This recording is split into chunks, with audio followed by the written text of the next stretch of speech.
সূরাতুল বাকারার ৩২ নম্বর আয়াতে আল্লাহ রাব্বুল আলামিন বলেন, ক্বালু সুবহানাকা লা ইলমা লানা ইল্লা মা আল্লামতানা ইন্নাকা আনতাল আলিমুল হাকীম। জোরে বলুন আল্লাহু আকবার। ফেরেশতাগণ বলেছিলেন, ওগো আল্লাহ তাআলা, আপনি হচ্ছেন পূত পবিত্র, আপনার চেয়ে পবিত্র পৃথিবীতে আর কেউ হতে পারে না। আপনি আমাদেরকে যা শিখিয়েছেন, যা শিক্ষা দিয়েছেন, তাছাড়া আমরা আর কিছু জানি না। আপনি হচ্ছেন সর্বোচ্চ জ্ঞানের অধিকারী, প্রজ্ঞাময়ের অধিকারী। আল্লাহু আকবার বলেন। সুতরাং আল্লাহর ফেরেশতাগণ আল্লাহর পবিত্রতার কথা বর্ণনা করেছেন, তা কোরআনুল কারীম আল্লাহ পাক তুলে ধরলেন। এই সুবহানাল্লাহ শব্দের মাধ্যমে ফেরেশতাগণ কার পবিত্রতা বর্ণনা করেছেন? আল্লাহ। সুবহানাল্লাহ এটি এমন একটি শব্দ, এই শব্দের মাধ্যমে আমরা পবিত্রতা, মহিমা, শ্রেষ্ঠত্ব ঘোষণা করি একজনের। আওয়াজ দিয়ে বলেন, তিনি কে? এই সুবহানাল্লাহ এই শব্দটির মাধ্যমে আমরা স্বীকার করি আল্লাহ তাআলা কোনো সীমাবদ্ধতা, দুর্বলতা এবং সকল অনিষ্টতা থেকে শুরু করে দুষ্কৃতি থেকে আল্লাহ তাআলা পূত পবিত্র, একথা আমরা স্বীকার করি। কথা বলুন ঠিক কিনা? সম্মানিত উপস্থিতি, এই জন্য হাদিসের কিতাবগুলো দেখুন, সহিহ মুসলিম শরীফের বর্ণনায় আল্লাহর হাবিব বলছেন, ওগো আমার সাহাবায়ে কেরাম, আমি কি তোমাদেরকে এমন একটি শব্দ বলবো নাকি যেই শব্দটি তোমরা পড়লে পৃথিবী এবং পৃথিবীর মাঝে যা কিছু আছে সকল কিছুর চেয়ে উত্তম। সাহাবায়ে কেরাম বলছেন, হুজুর আপনি অবশ্যই বলুন। তখন আল্লাহর রাসূল বলছেন, সুবহানাল্লাহ এটি এমন একটি শব্দ, পৃথিবীর যে কোনো আল্লাহর বান্দা সুবহানাল্লাহ এই তাসবিহটা একবার পাঠ করবে, আল্লাহ রাব্বুল আলামিনের নিকট দুনিয়া এবং দুনিয়ার ভিতরে যা কিছু আছে সকল কিছুর চেয়ে উত্তম। জোরে বলেন সুবহানাল্লাহ। সংক্ষিপ্ত ছোট্ট একটি বাক্য সুবহানাল্লাহ, এটি পড়তে কি কষ্ট হয়? সবাইকে বলতে হবে, কষ্ট হয়? সবাই জোরে বলেন তো সুবহানাল্লাহ।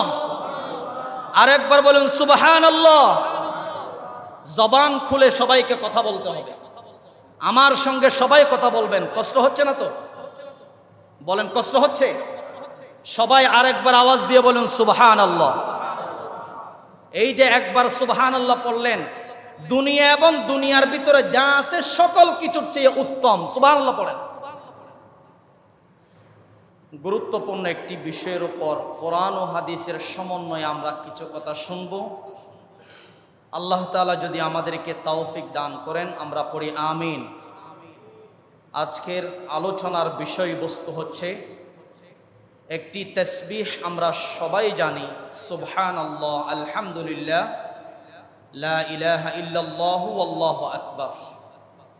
এই তাসবিহ এর আলোকে আল্লাহ তাআলার পবিত্রতার বর্ণনা। মূলত আজকের আলোচ্য বিষয় হলো আল্লাহ তাআলার পবিত্রতার বর্ণনা। পৃথিবীর শুরু লগ্ন থেকে নিয়ে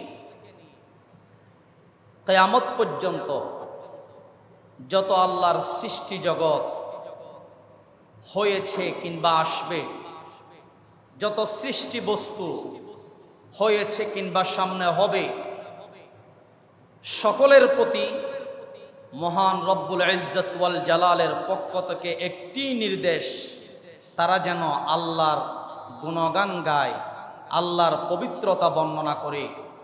পৃথিবীর প্রথম নবী আদম আলাইহিস সালাম থেকে নিয়ে আমাদের নবী মুহাম্মদ সাল্লাল্লাহু আলাইহি ওয়াসাল্লাম পর্যন্ত সমস্ত নবীরা কার প্রশংসা করেছেন?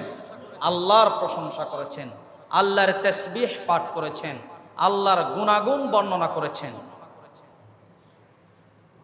যেমন কোরআনুল কারীম খুলে দেখুন, সূরা আলে ইমরান। এই সূরার ভিতরে একজন নবীর নাম উল্লেখ করা হয়েছে, তার নাম হলো জাকারিয়া আলাইহিস সালাম। এই জাকারিয়া আলাইহিস সালাম আল্লাহ রব্বুল ইজ্জত ওয়াল জালালের কাছে একটি নিদর্শন চেয়েছিলেন। তখন আল্লাহ রব্বুল আলামিন জাকারিয়া আলাইহিস সালামকে বলছেন, তুমি আমার তাসবিহ পাঠ করো, তুমি আমার জিকির করো সকাল সন্ধ্যা, আমি আল্লাহ রব্বুল আলামিন তুমি যা চেয়েছ তা আমি কবুল করতে প্রস্তুত। সুবহানাল্লাহ, জোরে বলেন। আল্লাহ রব্বুল আলামিন কোরআনুল কারীমের ভিতরে সেই জাকারিয়া আলাইহিস সালামের কথা তুলে ধরলেন। আল্লাহ পাক বলছেন, قال رب اجعل لي آية قال آيتك ألا تكلم الناس 3 أيام إلا رمزا واذكر ربك كثيرا وسبح بالعشي والإبكار। জাকারিয়া আলাইহিস সালাম বলছিলেন, ওগো আল্লাহ, আমাকে একটি নিদর্শন দান করুন। আল্লাহ রব্বুল আলামিন বলছেন, তোমাকে আমি নিদর্শন দান করব, তুমি 3 দিন পর্যন্ত কারো সাথে তুমি কথা বলতে পারবে না। যদি কথা বলতে চাও ইশারা ইঙ্গিত দিয়ে কথা বলতে হবে। তুমি কারো সঙ্গে কথা বলতে পারবে না। আর তুমি সদা সর্বদা বেশি পরিমাণে আল্লাহর জিকির স্মরণ করো। সকাল সন্ধ্যায় তুমি আল্লাহর তাসবিহ পাঠ করো, আল্লাহর পবিত্রতা বর্ণনা করো। আমি রব্বুল আলামিন তোমার দোয়া মঞ্জুর করব। কোন সুবহানাল্লাহ। এভাবে করে কোরআনুল কারীম খুলে দেখুন, পৃথিবীর ইতিহাসে যারা মুশরিক ছিল, মুশরিক যারা, তারা জিন জাতিকে আল্লাহর সাথে সমকক্ষ মনে করছিল। জিন জাতি আল্লাহ যা পারেন জিন জাতিরাও তা পারে, নাউজুবিল্লাহ পড়েন। তারা আল্লাহর সঙ্গে শিরক করেছিল জিন জাতিদেরকে। আল্লাহ রাব্বুল আলামিন কোরআনুল কারীম আয়াত নাজিল করে বলে দিলেন, তোমরা আমার ব্যাপারে যা ধারণা করো আমি রব্বুল আলামিন তা থেকে পবিত্র। সেই প্রসঙ্গে আয়াত নাজিল করা হয়েছে, ওয়াজালু লিল্লাহি শুরাকা আল জিন্নি ওয়া খালাকাহুম ওয়া খারাকু লাহু বানিনা ওয়া বানাতিন বিগাইরি ইলম সুবহানাহু ওয়া তাআলা আম্মা ইয়াসিফুন।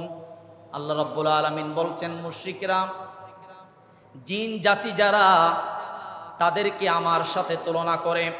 শুধু তা নয়, আল্লাহ রাব্বুল আলামিন বলছেন, জিন জাতিদেরকে যারা আমার সাথে তুলনা করে, মূলত জিন জাতিদেরকে আমি আল্লাহ সৃষ্টি করেছি। ওয়া খারাকু লাহু বানিনা ওয়া বানাতিন বিগাইরি ইলম। তাদের মূর্খতার কারণে, অজ্ঞতার কারণে, না জানার কারণে তারা ঈসা আলাইহিস সালামকে আমার পুত্র বলে মনে করে, মারিয়াম আলাইহাস সালামকে আমার স্ত্রী বলে মনে করে, নাউজুবিল্লাহ পড়েন। অথচ আল্লাহ পাক বলছেন, সুবহানাহু ওয়া তাআলা আম্মা ইয়াসিফুন। আমি রব্বুল আলামিন তা থেকে পবিত্র। কোন সুবহানাল্লাহ। অথচ অপর দিকে তাকায় দেখেন, আল্লাহর ফেরেশতাগণ সদা সর্বদা আল্লাহ রব্বুল আলামিনের পবিত্রতা বর্ণনার মধ্যে লিপ্ত ছিল, তাসবিহ পাঠের মধ্যে লিপ্ত ছিল। তারা অহংকার করে না, তাদের মধ্যে অহংকার নেই। আল্লাহ রব্বুল আলামিন বলছেন, ইন্নাল্লাযীনা ইনদা রাব্বিকা লা ইয়াস্তাকবিরুনা আন ইবাদাতিহি ওয়া ইউসাব্বিহুনাহু ওয়া লাহু ইয়াসজুদুন। নিশ্চয়ই যারা রবের কাছে রয়েছে, অর্থাৎ যারা আল্লাহর ফেরেশতা, আল্লাহর নিকটতম ফেরেশতা, সেই সকল ফেরেশতাগণ আল্লাহর ইবাদতের ক্ষেত্রে এই পৃথিবীতে অহংকার করে না। ইবাদতের ক্ষেত্রে তারা অহংকার করে না। তারা সদা সর্বদা তাসবিহ পাঠ করে এবং সিজদা দেয় একজনের জন্য। চিল্লায়া বলেন, তিনি কে? আল্লাহর সিজদার মধ্যে আল্লাহর জন্য তাসবিহ পাঠের মধ্যে, সিজদা দেওয়ার মধ্যে মুমিনদের জন্য কল্যাণ রয়েছে। মুসলিম শরীফের বর্ণনায় হাদিস এসেছে, 488 নম্বর হাদিসের বর্ণনা। একজন ব্যক্তি সাওবান রাদিয়াল্লাহু তাআলা আনহুর কাছে আসলেন, বললেন, ওগো সাওবান, আমাকে এমন কোন আমলের কথা আপনি জানায়া দিবেন নাকি যে আমল পালন করলে আমি আল্লাহ রাব্বুল আলামিনের নিকটবর্তী হতে পারি? তখন সাওবান রাদিয়াল্লাহু তাআলা আনহু বলছেন, তুমি সদা সর্বদা আল্লাহর তাসবিহ পাঠ করো, সদা সর্বদা আল্লাহর পবিত্রতা বর্ণনা করো, আল্লাহর জন্য সিজদা দাও, তাহলে রব্বুল আলামিন তোমাকে আপন করে নেবেন। কোন সুবহানাল্লাহ। আমার মুসলমান ভাইয়েরা, সম্মানিত বাবারা, যুবক আর তরুণ ভাইয়েরা, দিলের কান দিয়ে শুনতে হবে। এই পৃথিবীতে কাফের, মুশরিক, ইহুদি, নাসারা যারা ছিল, ইহুদি নাসারা তারা তাদের ধর্মীয় নেতা, ধর্মীয় গড যাদেরকে তারা বলে, ধর্মীয় নেতা যারা, তাদেরকে তাদের রব মনে করে, ইলাহ মনে করে। নাউজুবিল্লাহ, জোরে বলেন। অথচ তারা ইলাহ নয়। আল্লাহ রাব্বুল আলামিন বলেন, ইত্তাখাযু আহবারহুম ওয়া রুহবানাহুম আরবাবাম মিন দুনিল্লাহ ওয়াল মাসীহ ইবনে মারইয়াম ওয়ামা উমিরু ইল্লা লিয়াবুদু ইলাহান ওয়াহিদা لا إله إلا هو سبحانه عما يشركون।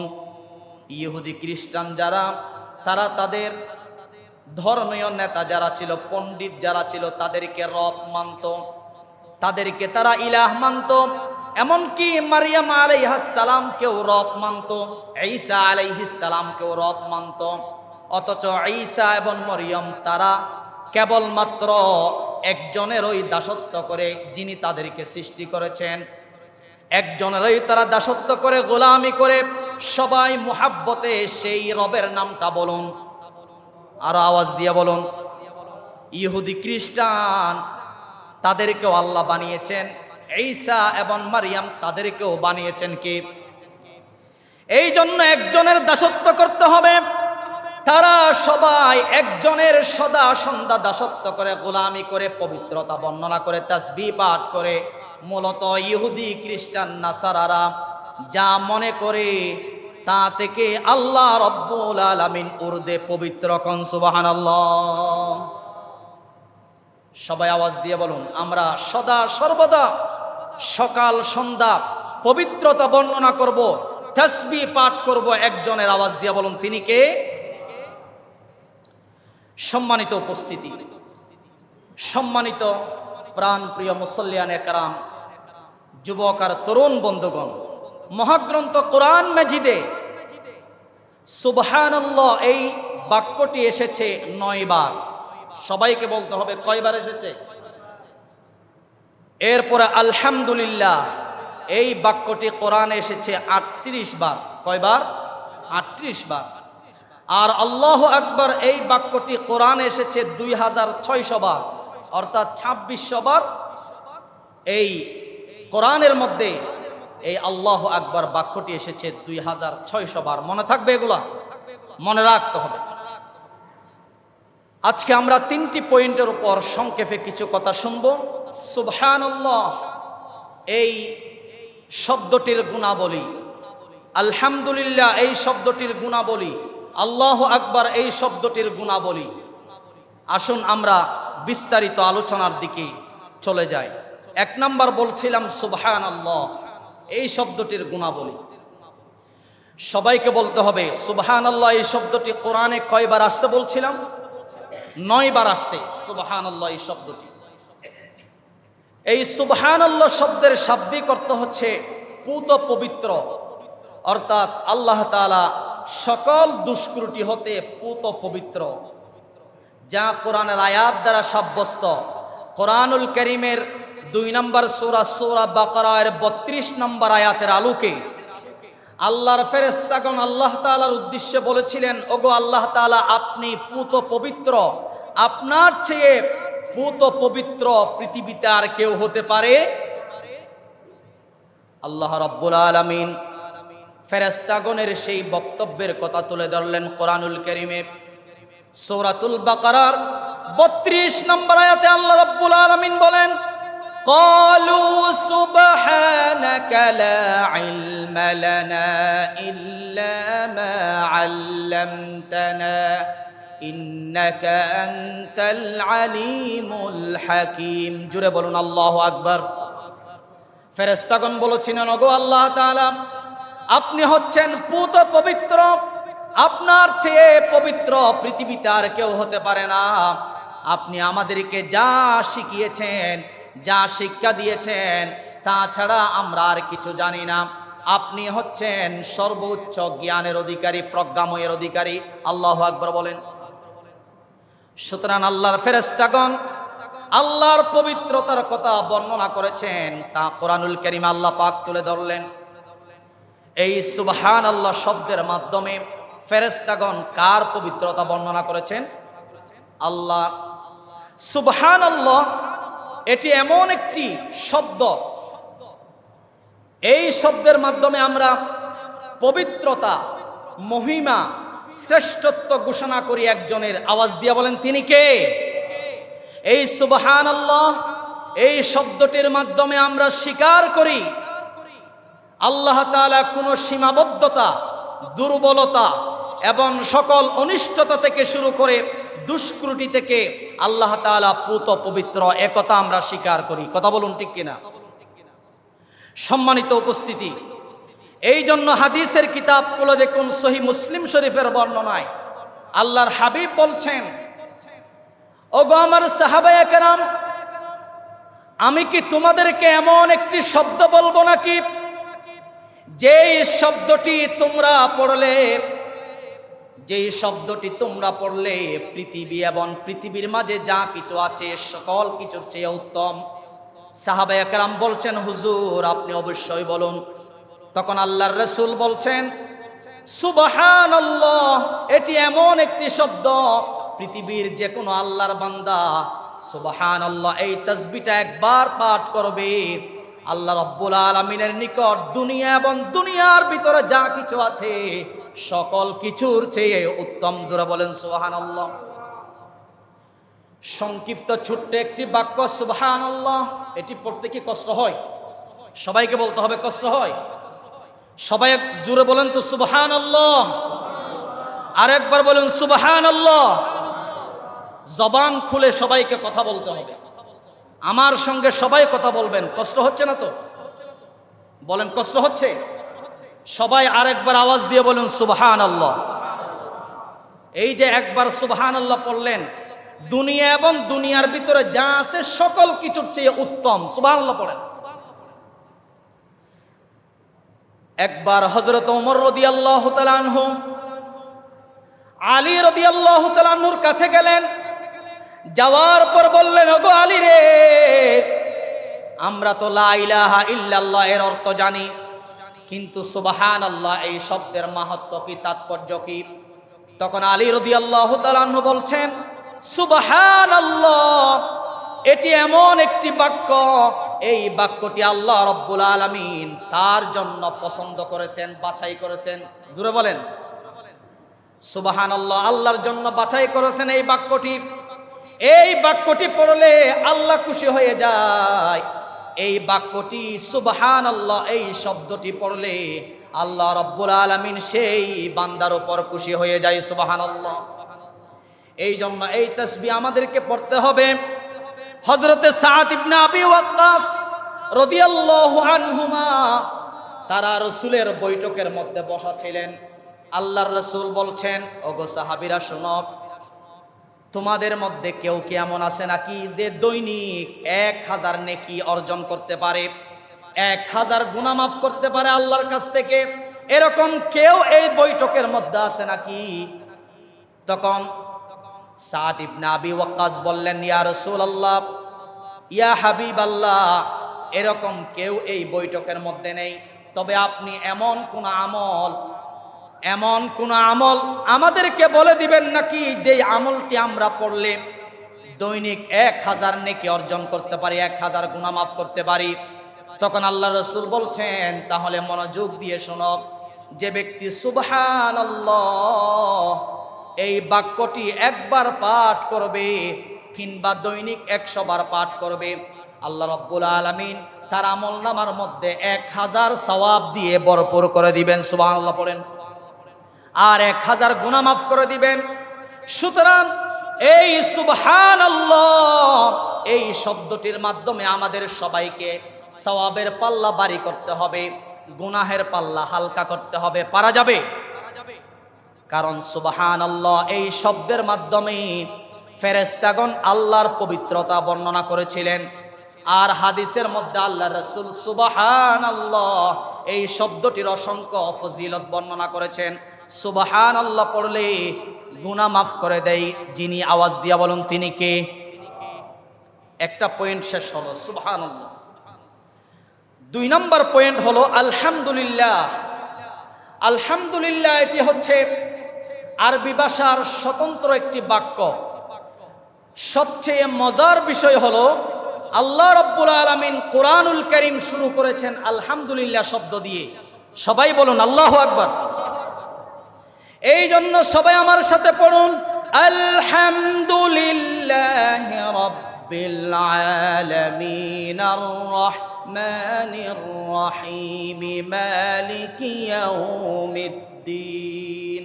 আলহামদুলিল্লাহ এই শব্দের মাধ্যমে কোরআনুল কারীম শুরু করেছেন যিনি, তিনি কে?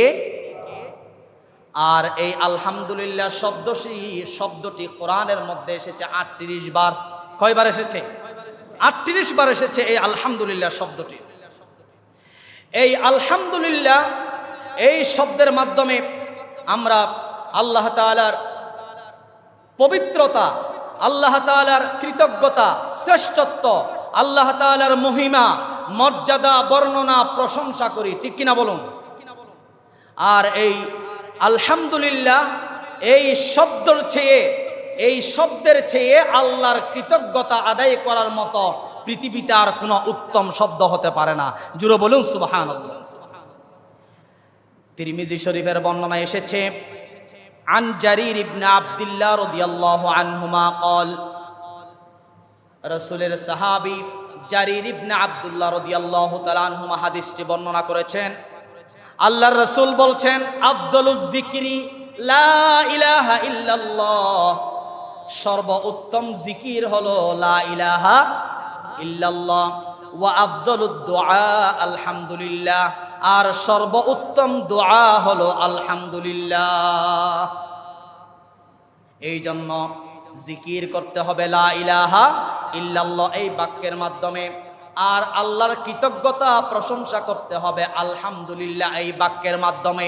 এই বাক্যের চেয়ে উত্তম কৃতজ্ঞতা স্বরূপ বাক্য আর হতে পারে না। সুবহানাল্লাহ বলেন। এই জন্য রাসূল বলছেন আল্লাহর নিকট সর্বোত্তম বাক্য হলো 4টি। আওয়াজ দিয়ে বলেন কয়টি? সবাইকে আওয়াজ দিয়ে বলতে হবে কয়টি? সর্বোত্তম বাক্য হলো 4টি।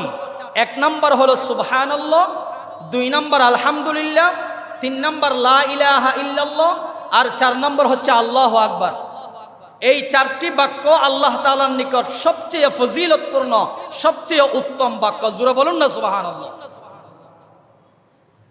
এই জন্য আল্লাহর হাবিব বলেন, সুবহানাল্লাহ কেউ যদি একবার পড়ে তার আমলনামা পূর্ণ করে দেয়, সওয়াবের খাতা পূর্ণ করে দেয়। আর আলহামদুলিল্লাহ আল্লাহু আকবার এই বাক্যটি পড়ার দ্বারা আসমান এবং জমিনের খালি জায়গা পূর্ণ হয়ে যায়। সুবহানাল্লাহ জোরে বলুন।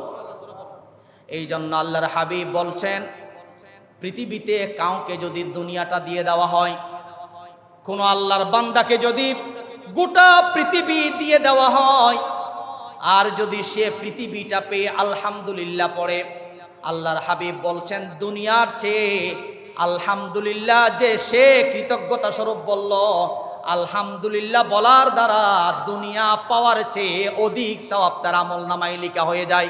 সুবহানাল্লাহ জোরে বলুন। কারণ আল্লাহর হাবিব বলছেন দুনিয়াটা ধ্বংস হয়ে যাবে, দুনিয়াটা চিরস্থায়ী নয়।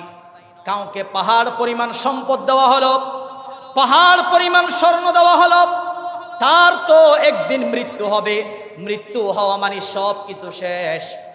এই জন্য কেউ যদি আলহামদুলিল্লাহ একবার পাঠ করে তার আমল নামায় দুনিয়া এবং দুনিয়ার চেয়েও বেশি পরিমাণ সওয়াব তার আমল নামায় লিখা হয়ে যায়।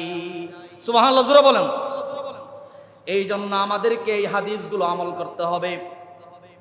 কৃতজ্ঞতা আদায়ার্থে আমাদেরকে পড়তে হবে আলহামদুলিল্লাহ, শুকরিয়া আদায়ার্থে আমাদেরকে বলতে হবে আলহামদুলিল্লাহ। আল্লাহ তাআলা আমাদেরকে এমন কিছু নিয়ামত দিয়েছেন যেই নিয়ামতগুলো আমরা আল্লাহর কাছে চাই নাই, না চাইতে কিছু নিয়ামত দিয়েছেন। আর আল্লাহর কাছে কিছু চাইলেও আল্লাহ তাআলা বান্দার সেই চাওয়া পূরণ করেন, হোক সেটা দুনিয়াতে, চাই হোক সেটা আখিরাতে, পূরণ করবেনই, তাতে কোনো সন্দেহ নাই। কিন্তু আল্লাহ পাক না চাওয়াতে সব কিছু আমাদেরকে দান করেন, আমরা কিন্তু অকৃতজ্ঞশীল, আমরা আল্লাহর কৃতজ্ঞশীল বান্দা হতে পারি না। এটি আমার কথা নয়, কোরআনুল কারীমে বলছেন সূরা ইব্রাহিমের ভিতরে আল্লাহ রাব্বুল আলামিন বলছেন ওয়া আতাকুম মিন কুল্লি মা সাআলতুমুহু ওয়া ইন তাউদ্দু নি'মাতাল্লাহি লা তুহসুহা ইন্নাল ইনসানা লাযালুমুন কাফফার। আল্লাহ রাব্বুল আলামিন বলছেন বান্দারে তোমরা আমার কাছে যা কিছু চাও আমি তা পূরণ করি, তোমরা আমার নিয়ামত গণনা করো। সবাই আওয়াজ দিয়ে বলেন তো আল্লাহর নিয়ামতের গণনা পৃথিবীর কেউ গণে শেষ করতে পারবে নাকি? কেউ শেষ করতে পারবে না। না চাইতেও আল্লাহ নিয়ামত দেন, আর চাইলেও আল্লাহ নিয়ামত দেন, কিন্তু এরপরেও আমরা আল্লাহর অকৃতজ্ঞশীল বান্দা হয়ে যাই। অকৃতজ্ঞশীল হওয়া যাবে না। আল্লাহর হাবিব সাল্লাল্লাহু আলাইহি ওয়াসাল্লাম আমাদেরকে দোয়া শিখালেন, কৃতজ্ঞ এবং প্রশংসা আল্লাহর কিভাবে করতে হবে বিভিন্ন দোয়া শিখালেন। যেমন আমরা সকালে ঘুম থেকে ওঠার পর আমরা আল্লাহর প্রশংসা কৃতজ্ঞতা বলে বলে ঘুম থেকে উঠি, আলহামদুলিল্লাহিল্লাযী আহইয়ানা বাদামা আমাতানা ওয়া ইলাইহিন নুশুর। সবচেয়ে মজার বিষয় হচ্ছে আল্লাহর কৃতজ্ঞতা আদায় করার জন্য, প্রশংসা করার জন্য যতগুলি দোয়া আছে সমস্ত দোয়ার শুরুতে কিংবা শেষে আল্লাহ তাআলা আল্লাহর হাবিব আলহামদুলিল্লাহ এই শব্দটি ব্যবহার করেছেন। সুবহানাল্লাহ জোরে বলেন। এই জন্য কোরআনও আল্লাহ তাআলা শুরু করেছেন আলহামদুলিল্লাহ শব্দ দিয়ে। আমরা খাবার খাওয়ার পরে দোয়া পড়ি কৃতজ্ঞতা স্বরূপ আলহামদুলিল্লাহিল্লাযী আত'আমানা। এখানেও আলহামদু আছে না নাই? ওয়াসাকানা ওয়াজআলানা মিনাল মুসলিমিন। আল্লাহুম্মা আত'আম মান আত'আমানি ওয়াসকি মান সাকানি। এভাবে করে আল্লাহর রাসূল অসংখ্য দোয়া শিখালেন আমাদেরকে কৃতজ্ঞশীল বান্দা হওয়ার জন্য। কারণ আল্লাহর কৃতজ্ঞতা আমরা আদায় করে শেষ করতে পারবো না। সুস্থতা এটা হচ্ছে বড় নিয়ামত, অসুস্থ হলেই বোঝা যায় সুস্থতা কত বড় নিয়ামত। এই জন্য সুস্থ থাকা অবস্থায় আল্লাহর কৃতজ্ঞশীল বান্দা হতে হবে। আল্লাহর হাবিব সাল্লাল্লাহু আলাইহি ওয়াসাল্লাম সকল গুনাহ থেকে পবিত্র, এরপরেও আমাদের নবীজি দিবারাত্রিতে নামাজে দাঁড়িয়ে কৃতজ্ঞতা আদায় করতেন। একজনের আওয়াজ দিয়ে বলুন তিনি কে? আম্মা জানা আয়েশা রাদিয়াল্লাহু তাআলা আনহা জিজ্ঞেস করলেন, ইয়া রাসূলুল্লাহ, ইয়া হাবিবাল্লাহ, আপনি তো গুনাহ থেকে পবিত্র, আপনি তো আল্লাহর হাবিব, আপনাকে তো আল্লাহ তাআলা মাফ করে দিয়েছেন, এত নামাজ পড়ার দরকার কি? এত জিকির করার দরকার কি? সারাটি রাত ইবাদত করার দরকার কি? তখন আল্লাহর হাবিব বলছেন, আফালা আকুনা আবদান শাকুরা। ওগো আয়েশা, আমি কি আল্লাহর কৃতজ্ঞশীল বান্দা হব না? আমি যদি নামাজ না পড়ি, জিকির না করি, ইবাদত না করি, তাহলে আমার আনেওয়ালা উম্মতরাও নামাজের প্রতি মনোযোগী হবে না, ইবাদতের প্রতি মনোযোগী হবে না। ওগো আয়েশা শোনো, আমি রাসূলকে আল্লাহ পাক মাফ করে দেওয়ার পরেও আমি রাসূল আল্লাহর কৃতজ্ঞতাশীল বান্দা হওয়ার জন্য দিবারাত্রিতে আল্লাহর জিকির করে তাসবিহ পাঠ করি। জোরে বলুন সুবহানাল্লাহ। সম্মানিত উপস্থিতি, এই জন্য সদা সর্বদা কৃতজ্ঞশীল বান্দা আমাদেরকে হতে হবে। আল্লাহ যেন সেই তৌফিক আমাদেরকে দান করেন। আমরা সকলে পড়ি আমিন। আজকের আলোচনার 3 নম্বর পয়েন্ট হলো আল্লাহু আকবার। এই শব্দের গুণাবলী। আল্লাহু আকবার মূলত এটি হচ্ছে ইসলামের একটি বিপ্লবী স্লোগান। কথা বলুন ঠিক কিনা? আল্লাহু আকবার এটি এমন একটি বিপ্লবী স্লোগান। আল্লাহু আকবার এই স্লোগান শুনলে নাস্তিক, মুরতাদ, বামপন্থী, ইসলাম বিরোধী, কোরআন বিরোধী সকল কাফের, মুশরিক, বেঈমান সহ মুনাফিকের গুম হারাম হয়ে যায়। চিল্লায়া বলুন ঠিক কিনা? এই জন্য আল্লাহু আকবার এটি হচ্ছে বিপ্লবী স্লোগান। এদেশে আল্লাহু আকবারের সুরে সূর্য ওঠে, এদেশে আল্লাহু আকবারের সুরে সূর্য ডুবে। কথা বলুন ঠিক কিনা? এই দেশে আল্লাহু আকবরের স্লোগানে সূর্য উদিত হয়, আল্লাহু আকবরের স্লোগানে সূর্য ডুবন্ত হয়ে যায়। সুতরাং এই পৃথিবীতে কোন নাস্তিক, মুরতাদ, বামপন্থী, ইসলামের দুশমন, কাফের, মুশরিক সহ মুসলমান নামদারি সকল মুনাফিকরাও যদি আল্লাহু আকবরের স্লোগান বন্ধ করে দেওয়ার জন্য ষড়যন্ত্র চালায়, আল্লাহর কসম কিয়ামত পর্যন্ত আল্লাহু আকবরের এই স্লোগানকে স্তব্ধ করে দিতে পারবে না। চিল্লায়া বলুন ঠিক কিনা? কারণ আল্লাহু আকবর এটা কার স্লোগান? আল্লাহর স্লোগান। এটা ইসলামিক এক বিপ্লবী স্লোগানের নাম। এই জন্য এই স্লোগান শুনলে পরে মুনাফিকদের গুম হারাম হয়ে যায়। সম্মানিত উপস্থিতি, একজন বিশ্ববিখ্যাত স্কলার ও দাঈ শেখ মুহাম্মদ বিন সালেহ আল উসাইমি রহমতুল্লাহ আলাই, তিনি আল্লাহু আকবার এই শব্দের চমৎকার একটি ব্যাখ্যা দিয়েছেন। তিনি বলছেন আল্লাহু আকবরের অর্থ হচ্ছে হাকিকত, আর আল্লাহু আকবার শব্দের আরেকটি অর্থ হচ্ছে আল্লাহ তাআলা সকল জ্ঞানের ক্ষেত্রে, শক্তির ক্ষেত্রে, ক্ষমতার চেয়ে, শ্রবণ শক্তির চেয়ে, দেখার চেয়ে, সদা সর্বদা সর্বাবস্থায় সকল কর্তৃত্বে আল্লাহ তাআলা সবার চেয়ে মহান, সবার চেয়ে বড়। ঠিক কিনা বলুন? তিনি বলছেন আল্লাহ রাব্বুল আলামিন সব দিক থেকেই বড় এবং মহান। আল্লাহ তাআলা সত্তাগত দিক থেকেও বড়। কেমন বড়? যদি আল্লাহ তাআলা সত্তাগত দিক থেকেও বড় হন, তাহলে আল্লাহর হাতে আসমান জামিন কিসের মতো? এটা একটা প্রশ্ন। এই প্রশ্নের জবাব দিয়েছেন এই যে আমাদের হাতে সরিষা দানা, সরিষা দানা এটা ছোট না বড়? সবাইকে বলতে হবে। সরিষা দানা আমাদের হাতের তালুতে নিলে আমরা এভাবে মুঠ মারতে পারি কিনা? মুঠের ভিতরে সরিষার দানা থাকে কি থাকে না? থাকে। এই যে সরিষার দানা হাতে নিলে এই যে আমরা এভাবে মুঠ মারতে পারি, এভাবে করে আল্লাহ রাব্বুল আলামিনের হাতে আসমান জমিন হাতের মুঠোই। সুবহানাল্লাহ জোরে বলেন। এটা আল্লাহর কাছে কঠিন কোনো ব্যাপার না। এটি আমার কথা নয়, কোরআনে আল্লাহ পাক বলছেন। আল্লাহ রাব্বুল আলামিন সেই কথা তুলে ধরলেন, ওয়ামা কদারুল্লাহ হাক্কা কদরিহি ওয়াল আরদু জামিআন কবদতুহু ইয়াওমাল কিয়ামাতি ওয়াস সামাওয়াতু মাতওয়িয়াতুম বিয়ামিনি সুবহানাহু ওয়া তাআলা আম্মা ইউশরিকুন। পৃথিবীর কাফের মুশরিক যারা ছিল, তারা আল্লাহ রাব্বুল আলামিনকে যথাউপযত কদর করেনি, চিনেনি। যার কারণে তারা আল্লাহকে মানে না। আল্লাহর সাথে পৃথিবীর, আল্লাহর সৃষ্টি জগৎকে আল্লাহর সাথে তুলনা করে শরীক সাব্যস্ত করে। কিয়ামতের দিন তারা তা বুঝবে। মহান রব্বুল আলামিন কিয়ামতের দিন ডান হাতে আসমান নিবেন, বাম হাতে গোটা পৃথিবী নিবেন, এভাবে গুটিয়ে নিবেন। এটি আল্লাহর পক্ষে সম্ভব। কথা বলুন ঠিক কিনা?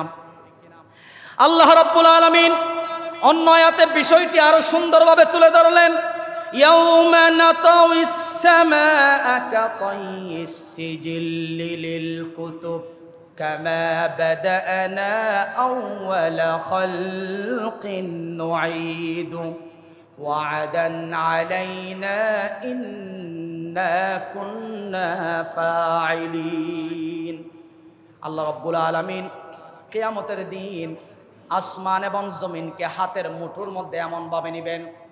আল্লাহ পাক নিজেই এই আয়াতে উপমা দিয়েছেন, তোমাদের মধ্যে কেউ যখন একটি খাতার মধ্যে একটি পেজের মধ্যে কিছু লেখার পর ওই কাগজটিকে গোটায় আনে হাতের মধ্যে, তদ্রূপভাবে রব্বুল আলামিন যেদিন আকাশ এবং পৃথিবীকে ধ্বংস করে দিবেন, কিয়ামত সংগঠিত করবেন, সেদিন আল্লাহ রব্বুল আলামিন আসমান জমিন হাতের মুঠোর মধ্যে নিয়ে নেবেন। জোরে বলুন আল্লাহু আকবার। এই জন্য লেখক লেখার পরে হাতের মধ্যে কাগজ গুটিয়ে নেয়। আল্লাহর কাছে আসমান জমিন গুটিয়ে নেওয়া এটা কি কঠিন বিষয় নাকি? এটা আল্লাহর পক্ষে সহজ কাজ। এই জন্য আল্লাহ রাব্বুল আলামিন সত্তাগত দিক থেকেও বড়, আল্লাহ রাব্বুল আলামিন সিফাত গুণাবলীর দিক থেকেও বড়, আসমান নাম সমূহের দিক থেকেও বড়। এই জন্য এই পৃথিবীতে আল্লাহ রাব্বুল আলামিনের যেই সকল সিফাতি গুণাবলী নাম রয়েছে, পৃথিবীতে আর কারো এতগুলি নাম আছে নাকি? নামের দিক থেকেও আল্লাহ তাআলা বড়, গুণের দিক থেকেও আল্লাহ তাআলা বড়, এবং নিজের পক্ষ থেকেও বড়ত্বের দিক থেকেও শ্রেষ্ঠত্বের দিক থেকেও আল্লাহ তাআলা বড়। শ্রেষ্ঠত্বের দিক থেকে আল্লাহ তাআলা কেমন বড়, এটা পৃথিবীর কোনো মানুষের কাছে অনুধাবন করা সম্ভব নয়। সাইয়্যিদুনা ইবনে আব্বাস রাদিয়াল্লাহু তাআলা আনহু আল্লাহর আরশ সম্পর্কে মন্তব্য করেছিলেন, জিজ্ঞাসা করেছিলেন আল্লাহর আরশ কত বড়, আল্লাহর আরশ কত বড়। যখন জিজ্ঞেস করলেন তখন বলা হলো, ওগো ইবনে আব্বাস, আল্লাহর আরশ সম্পর্কে জিজ্ঞেস করো না, আল্লাহর আরশ কত বড় এটা অনুধাবন করা পৃথিবীর কোনো মানুষের পক্ষে সম্ভব নয়। সুতরাং এবার চিন্তা করে দেখুন, আল্লাহর আরশ যদি অনুধাবন করা পৃথিবীর কারো পক্ষে সম্ভব না হয়, আমার রব আমার আল্লাহ কত বড় এটা কি অনুধাবন করা পৃথিবীর মানুষের পক্ষে সম্ভব হবে নাকি? আওয়াজ দিয়ে বলেন হবে। এই জন্য রাসূল বলছেন আল্লাহ কত বড় এটা অনুধাবন করার চেষ্টা করো না, শুধু এতটুকুই চেষ্টা করো, আল্লাহু আকবার এই শব্দের অর্থ হচ্ছে আল্লাহ সবচেয়ে বড়, আল্লাহ সবচেয়ে বড়। অন্তত এটা অনুভব করে আল্লাহু আকবারের এই তাসবিহ পাঠ করো, এই জিকির পাঠ করো। কিন্তু আমরা এই জিকির অনুযায়ী আমল করি না। আমরা সবাই জানি আল্লাহু আকবার অর্থ হলো আল্লাহ সবচেয়ে মহান। দৈনিক 5 ওয়াক্ত 5 বার আল্লাহু আকবারের মাধ্যমে আল্লাহর দিকে আহ্বান করা হয় নামাজ পড়ার জন্য। কথা বলুন ঠিক কিনা? তাফসীরের কিতাবের মধ্যে আসছে আল্লাহু আকবার মানে আল্লাহ সবচেয়ে বড়। মুয়াজ্জিন যখন আল্লাহু আকবার বলার মাধ্যমে আযান দেয়, পৃথিবীর মানুষদেরকে ডাকে নামাজের দিকে, সবাই জানে আল্লাহু আকবার মানে আল্লাহ সবচেয়ে বড়। তাফসীরের ভিতরে এসেছে কেউ যদি আল্লাহু আকবার আযান শোনার পরে নিজের ব্যবসা বাণিজ্য কাজকর্ম বন্ধ না করে মসজিদের দিকে আসে না, তাফসীরের মধ্যে এসেছে তার চেয়ে বড় নাফরমান, বড় অকৃতজ্ঞ পৃথিবীর জমিন আর কেউ হতে পারে না। নাউজুবিল্লাহ জোরে বলেন। আল্লাহু আকবার মানে কি সবাই বলেন, আর আওয়াজ দিয়ে বলেন আল্লাহু আকবার মানে কি? আল্লাহ সবচেয়ে বড়। আজান হয়ে গেল, আমরা দোকানপাট বন্ধ করছি না, মসজিদে আসছি না, তার মানে আমি বুঝাতে চাইলাম আল্লাহ বড় নয়, আমার দোকান বড়, আমার ব্যবসা বড়। আমি ব্যবসা বন্ধ করে মসজিদে যাব না, কারণ আমি যদি দোকান বেঁধে ব্যবসা বাণিজ্য ছেড়ে যদি আমি মসজিদে যাই আমার ব্যবসা বন্ধ হয়ে যাবে। আমার ব্যবসা বড়, আল্লাহ বড় নয়। আমি এটাই প্রমাণ করতে চাইলাম। নাউজুবিল্লাহ জোরে বলেন। যদি আমরা জানতাম আল্লাহ সবচেয়ে বড়, এটা যদি বাস্তবে আমরা আমল করতাম, আল্লাহর কসম আল্লাহু আকবারের আজান পড়েছে সঙ্গে সঙ্গে দোকান বন্ধ করতাম। ঠিক কিনা বলুন? যদি আত্মীয় স্বজন মারা যাইলে আয় দোয়ান করিস, আত্মীয় স্বজন হনিকে ফোন করি ও অমুক মারা গিয়ে সাথে সাথে দোয়ান বাইন্দিম না বাইন্দিম হন বিয়াগুনো হন, বিয়াগুনো তো হওয়া ভরিব হতাই ওনারা তো হতা নহন, ওনারা তো কি হতা হইতে শরম করে নেই। আল্লাহর ঘর মসজিদের মধ্যে ভালো হতা হইলে দ্বিগুণ দ্বিগুণ সো আমল নামাত দিব। অনরা এতটুকু মানুষ শতান হইলে না তো বিরক্ত লাগে, মা তো হতাম হইব, অনরা তো মাথা ভরিব আর সাথে অনরা হইবেন দে। আয় প্রশ্ন করছে মনরা উত্তর দিবেন, জনজা বড় নাকি 5 ওয়াক্ত নামাজ পড়ে আন হন? তো 5 ওয়াক্ত নামাজ যদি বড় দয় হনিকে আপন করছে ও অমুকর বাপ মারা গিয়ে, তো কাস্টমারের চেয়েও আজিয়া বেচা কিনা নব যোগ আর অমুক মারা গিয়ে তো তাড়াতাড়ি যা পড়ে হয় না নহয় হনসাই। তাহলে বুঝাইতে চাইলাম যে জনজা বড় 5 ওয়াক্ত নামাজ বড় নয়। আল্লাহু আকবার, আল্লাহ সবচেয়ে বড়। এই কথা যখন আমার কানে আসছে সঙ্গে সঙ্গে দুনিয়ার সকল কাজ বন্ধ করে মসজিদে চলে আসতে হবে। এটাই হচ্ছে ইমানদারের লক্ষণ, ঠিক কিনা চিল্লায়া বলেন। আজকে থেকে ওয়াদা দিতে হবে। আল্লাহু আকবারের আজান পড়েছে, দোকান বন্ধ, 10 মিনিট দোকান না করলে 10 মিনিট ব্যবসা বন্ধ রাখলে আমার ব্যবসা কি লাল বাতি জ্বলবে নাকি? আল্লাহর কসম করে বলছি, আপনি যদি অন্তরে তাওয়াক্কুল রাখেন আল্লাহর উপর, আমি 10 মিনিট 15 মিনিটের জন্য দোকান বন্ধ করে মসজিদে আল্লাহর কুদরতি পায়ে সিজদা দেওয়ার জন্য যাব, এই অন্তরে যদি এই তামান্না, এই লালসা এটা রেখে যদি আপনি মসজিদে যান, মসজিদ থেকে আসার পরে আপনার দোকানে কাস্টমারের ভিড় জমবে। আল্লাহু আকবার বলেন। সম্মানিত উপস্থিতি, এগুলো আমাদেরকে খেয়াল করতে হবে। আমি আজকে মূলত এই বিষয়টা বেছে নিয়েছি এই জন্য, আমি এখানে 5 বছর জুমা পড়িয়েছি ইমাম সহ, 6 বছরের মধ্যে পড়তেছে। তো রিজিকের ব্যবস্থা তো আল্লাহর হাতে। এখান থেকে চলে গেলে আমি বসে থাকবো এমন কোনো কথা না। আপনাদের থেকে আমি উৎসাহ পাই না, আপনারা কথা বলেন না আমার সাথে। আপনারা সবাই ঝিমান, সবাই কোন জগতে চলে যান আল্লাহ ছাড়া কেউ জানে না। তো আপনাদের প্রতি অনুরোধ থাকবে, আপনারা অন্তত আধা ঘন্টা 1 ঘন্টা আলোচনা শোনার জন্য আসেন। আপনারা আমার সঙ্গে কথা বলবেন, আমাকে উৎসাহ দিবেন, নতুন নতুন বিষয় পাবেন আমার থেকে। তো এই জন্য বলছি, সুবহানাল্লাহ বললে কেমন ফজিলত বলে দিলাম, আলহামদুলিল্লাহ বললে কেমন ফজিলত বলে দিলাম, আল্লাহু আকবার বললে কেমন ফজিলত বলে দিলাম। আমল করা না করা এটা আপনার বিষয়, আমার দায়িত্ব হচ্ছে বলে দেওয়া। এরপরেও সর্বশেষ পরিশেষে উপসংহার হিসাবে বলতে চাই, সুবহানাল্লাহ, আলহামদুলিল্লাহ, আল্লাহু আকবার, এই তাসবিহগুলো যারা পাঠ করবে, শীতকালে গাছ থেকে যেমন পাতা ঝরে যায়, বান্দার আমল নামা থেকেও গুনাহসমূহ ঠিক সেইভাবে ঝরে যায়। সুবহানাল্লাহ পড়া। আরো বিষয় আছে। 1 নম্বর হচ্ছে গুনাহ মাফ হয় এই তাসবিহগুলো পড়লে। 2 নম্বর হচ্ছে আমলের পাল্লা ভারী হয়। 3 নম্বর হচ্ছে এই তাসবিহগুলো পড়লে দুনিয়া এবং দুনিয়ার মধ্যে যা কিছু আছে সব কিছুর চেয়ে আল্লাহর কাছে এই সুবহানাল্লাহ, আলহামদুলিল্লাহ, আল্লাহু আকবার এগুলো পড়ার মর্যাদা ফজিলত বেশি। সুবহানাল্লাহ পড়েন।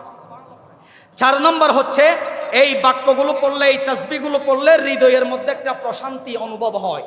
আর 5 নম্বর হচ্ছে এই তাসবিহগুলোর আমল যদি মৃত্যু পর্যন্ত করতে পারেন, আল্লাহ তাআলা আপনাকে জান্নাতের রাস্তা সহজ করে দিবেন এবং ঈমানের সাথে আপনার মৃত্যু হবে। সুবহানাল্লাহ পড়েন।